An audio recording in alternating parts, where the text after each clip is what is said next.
பாவலர் மதியழகன் அவர்களின் கைவல்யம். அதிகாலையில் எழுந்திருக்க வேண்டுமென்றுதான் அலாரம் வைத்தேன்.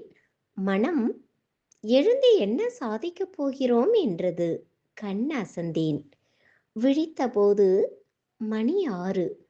முன்னமே எழுந்திருக்கலாமோ என மனம் வருந்தியது.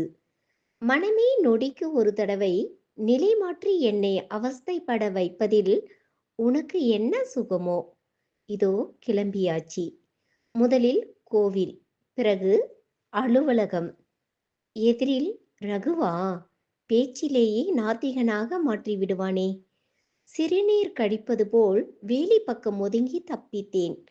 இதே வேளையில் ரொம்ப நாள் குப்பை கொட்ட முடியும் என்று தோன்றவில்லை. இளமை கொடுத்த சிறகை முதுமை பறித்து விட்டது. வியாதியின் கூடாரம்தானே இந்த உடல். மருந்தகத்திலும் கணக்கு உண்டு, மளிகை கடையிலும் கணக்கு உண்டு. உருப்படியா வேலை செய்ய உடல் ஒத்துழைக்கவில்லை. 1ஆம் தேதிக்காக வேலை செய்வது சுமையாக இருக்கிறது.